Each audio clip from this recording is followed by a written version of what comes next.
Well, we had the Reason Rally today. It was the Reason Rally 2016. It was a rally of non-believers to come together at the National Mall at the Lincoln Memorial. And it was, I think, such a successful event. There were so many people there, and part of what we do at Ex-Muslims of North America is try and increase the visibility of ex-Muslims, because ex-Muslims are often such a hidden population, and there's a lot of hesitancy there, there's a lot of fear there. So what we wanted to do was make sure that there was a strong ex-Muslim presence at the rally. And so what we did is we went to the rally. We were a minor sponsor of the Reason Rally Coalition, and we brought with us free shirts to pass out to rally goers, and I think they enjoyed it, and a lot of people put on the t-shirts immediately.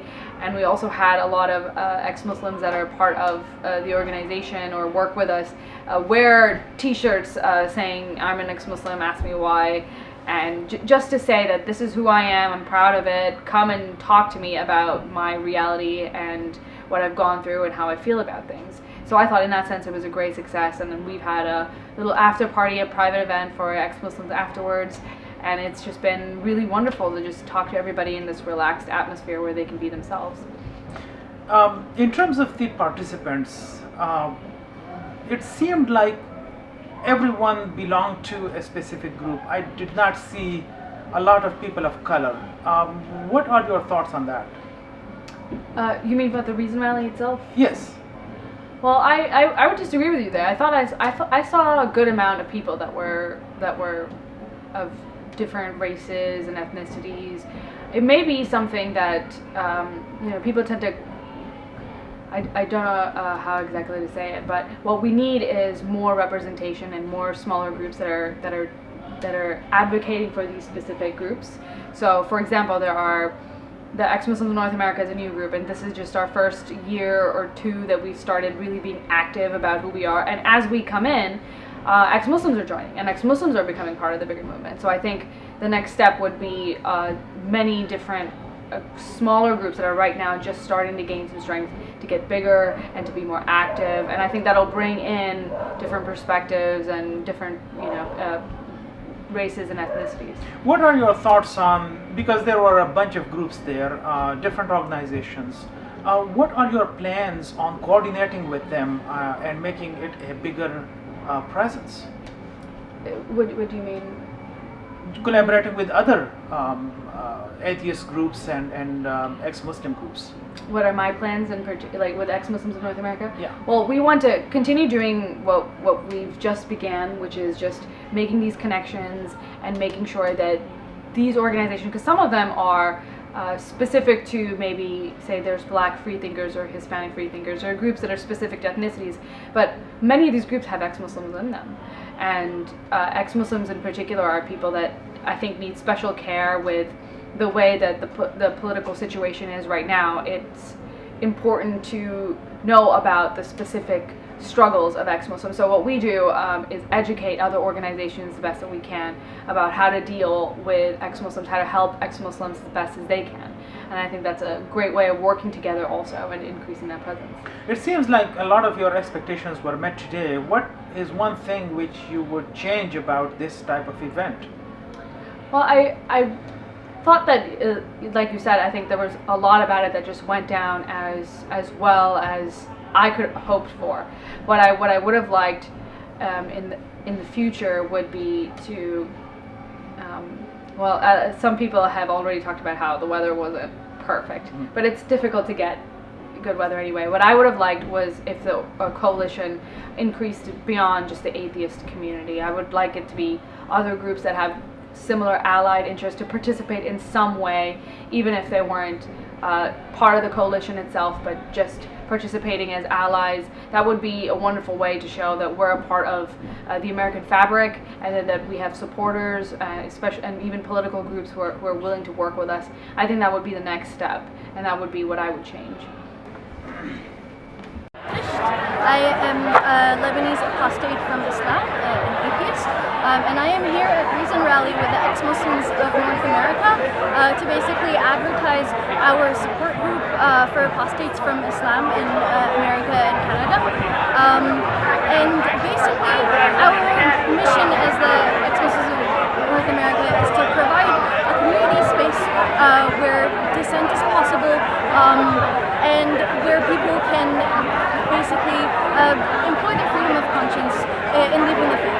And it's super important to us as ex-Muslims in particular because apostasy is such a severe crime of conscience in Islam. It's such an unthinkable thing for someone to have been part of the faith and then to leave it. So the stigma is super severe, and so many of us come from families and backgrounds where we stand to lose everything. Our livelihood, our connection to our community, our families, in many cases our physical safety, our ability to be true to ourselves in terms of our sexuality, and so on. And so we either have to lose everything or basically be closeted and have no kind of support or no place to go. Our slogan with the ex-Muslims of North America is no bigotry, no apology. We are completely against any form of anti-Muslim bigotry. At the same time, we should be able to give reasoned critique of an ideology and to leave that ideology without being accused, without basically being maligned or hurt or accused of basically ill intent.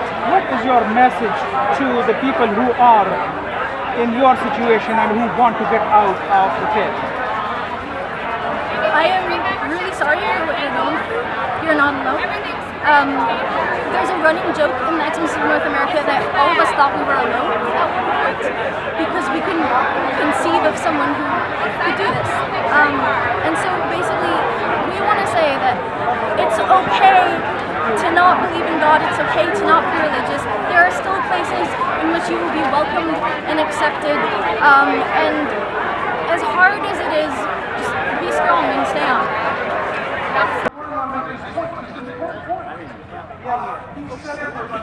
Well, I mean, think of how many anytime anyone moves the argument.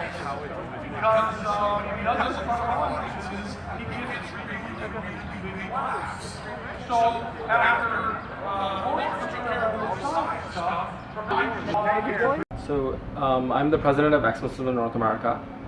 We've been around a little north of 2 years, and one of the things that we've been trying to do is to increase the visibility of ex-Muslims, and we've been allying with various groups. We're now a member of Secular Coalition of America, and the Reason Rally was a great opportunity for us to get the word out. So we were minor sponsors of the event, and as a result of that, we got a shout out from the main stage. They've talked about ex-Muslims. They had a banner of ours up there, and the app and literature all mentioned us.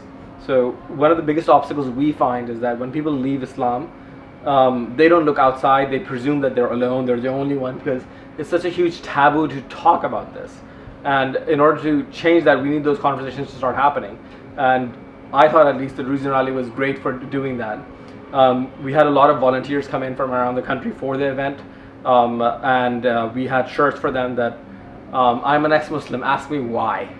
And those shirts were very popular, and our volunteers were wearing them and roaming around the rally, and all of them got a great amount of attention and were overwhelmed by the support they received. So we met a lot of new people that are so we run support communities in various cities, and in order to have those communities, we need to find the ex-Muslims that would benefit from those support groups. And we met a lot of people today that would potentially join in down the road. So it was a great experience. In the US, people have religious freedom. They can do whatever they want to do. But that's not the case, especially in South Asian and Middle Eastern communities.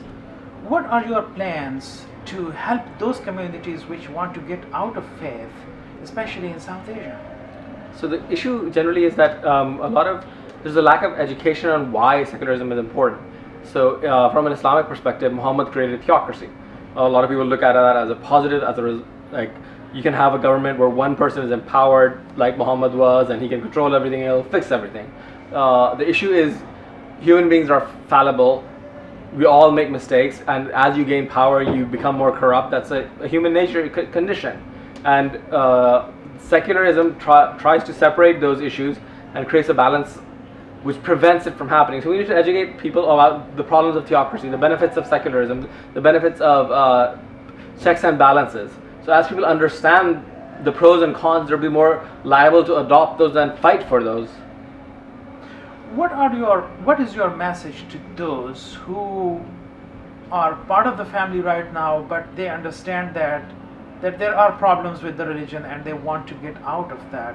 What is your message to them? So the first thing I would say is you are not alone. There are lots of people in every single country in the world that feel exactly as you do. There was a Gallup survey in Saudi Arabia that found out that 7% of people in Saudi Arabia are atheists. The issue is they're scared because the government comes after them, so it's hard to connect. But in the past year and a half, there's a Turkish atheist groups that have started, there's a Bangladeshi secular group that has started. There are underground movements in every single country.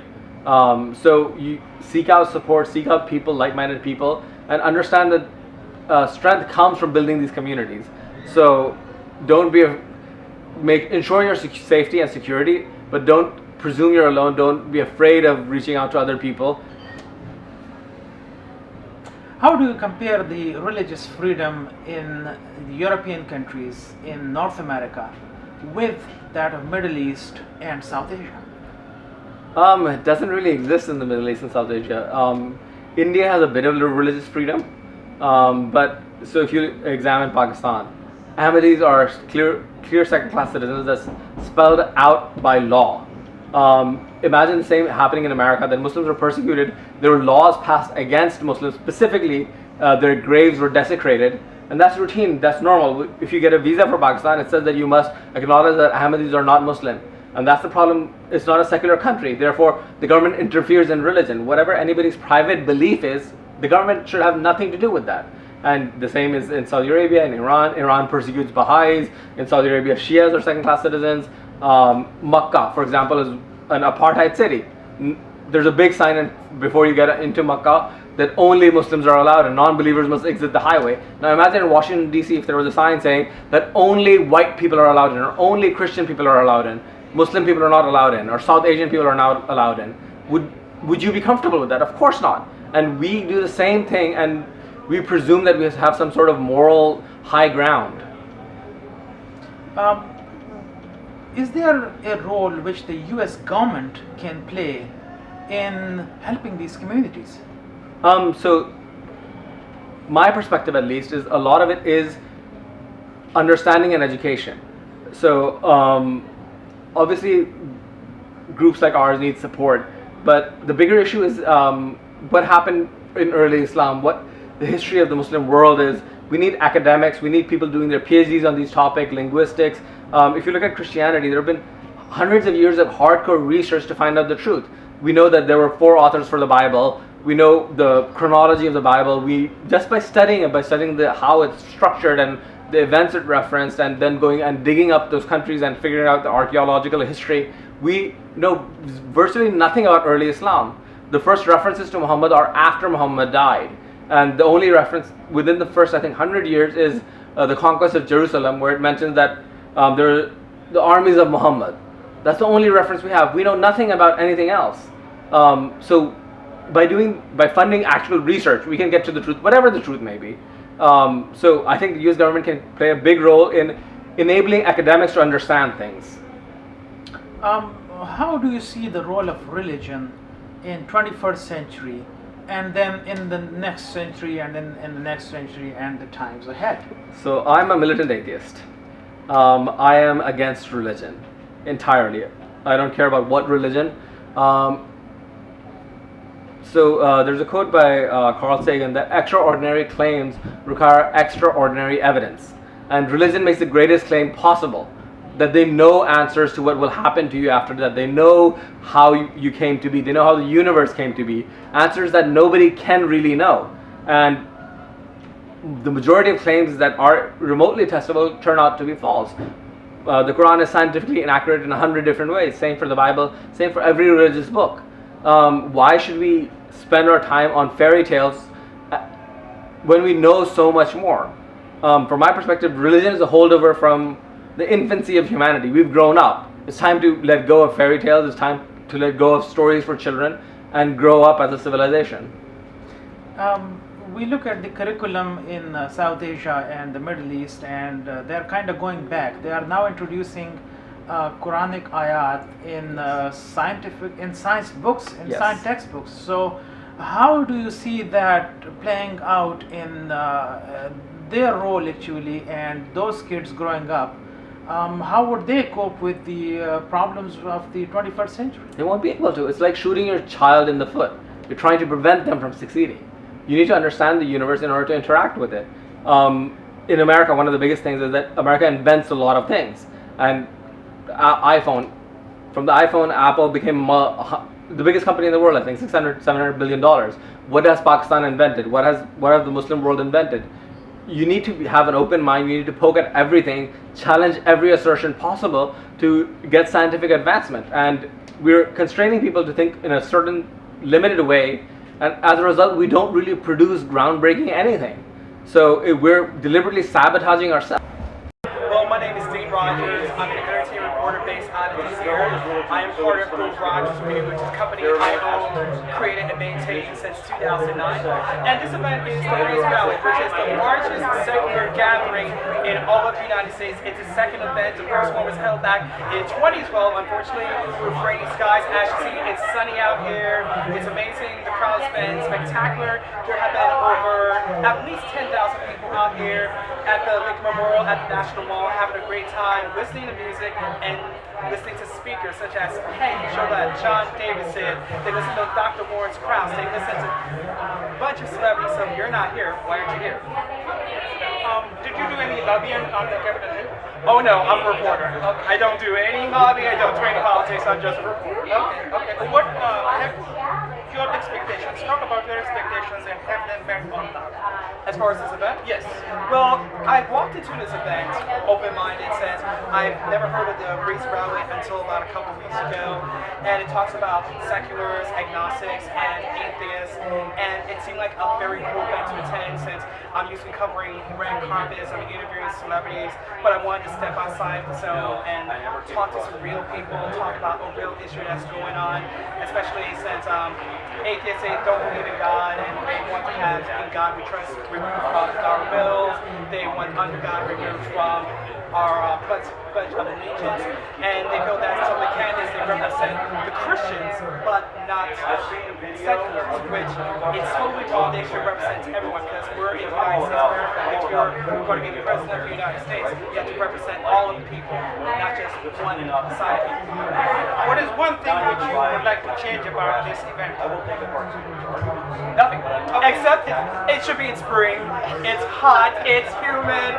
I had to drink 3 bottles of water already. But other than that, the people have been very nice. There were no riots. And it was really better than my expectations. That, you're going to have the people who are Christians, they're going to shout out their rhetoric, and then the people who are separatists are going to shout out their rhetoric. But it's been nothing but people, and I'm very proud that an event like this can exist. And it coexists with this whole Do you want to see more of such events? Absolutely. The more the better. I do that 4 years, for instance, it was 2012 that's what happened, then 2016, and it's like, why?